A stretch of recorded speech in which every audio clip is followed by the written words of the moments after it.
The year 2016 is a very special year. We have a very interesting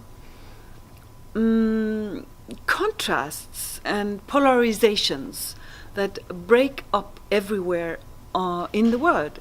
We had elections in the United States, but not only in the United States, on the Philippines, in other parts of the world, where we have seen populists coming to power who polarize, who divide societies. We have seen hatred on the increase on the social media platforms.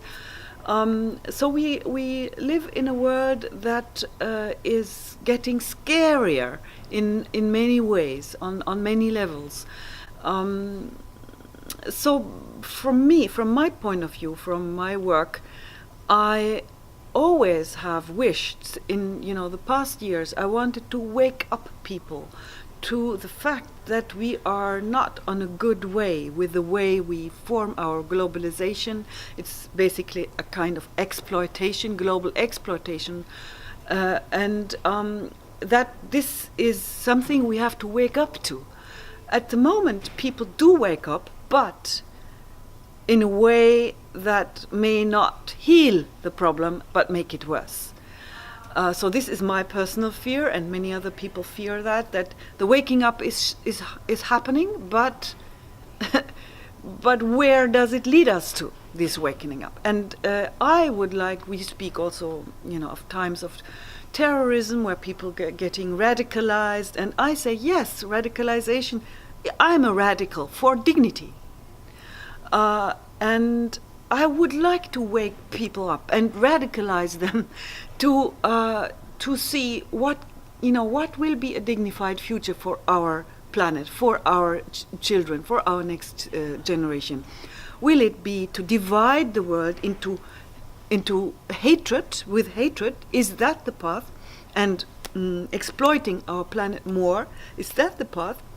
I don't think so. So I hope, and my entire work is, or the work of our network is to wake up people in a way to radicalize them, yes, but in the way, and Brazil is of course the country, because Paulo Freire came from Brazil.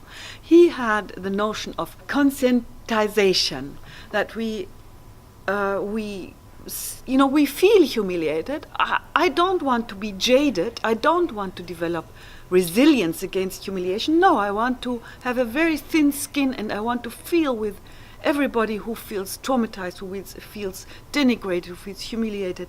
I want to feel with them, and then I want to build my conscience, following Paulo Freire, and I want to go from there to action, as he has explained. And this is to me the way, the Mandela way, the Gandhi way. There are some names that we can mention. In the Western societies, people have unlearned to connect, and very often there is also a gender aspect in that. In the past, traditionally, there was the male professor or the male CEO of a company, and he would have a woman, a secretary, and she would do the connecting work for him, and he would not see that she does it. She would do it behind the backstage, in a way. She would go to the people he has insulted. She would apologize for him, and she would even buy his flowers for his wife for her birthday. So she would do all the relationship building work for him, and he would not know that it is done, and he would not know that this is the foundation of his success. It would be invisible for him. It's a negligible female task. It's priceless and worthless. And so he wouldn't know that it's priceless, and he would see it as worthless. So now we have in Western societies a development where the secretary is no longer there. Even the women become CEOs and enter male scripts. So everybody tries to fulfill the male script. And this nurturing task is falling by the wayside. Nobody does it anymore. It's not done. And so we are in a society where we have more cruelty, more more impoliteness, more rude ways of dealing with each other, or very polished ways, over polished, like many politicians. They have communication consultants who tell them not to be spontaneous.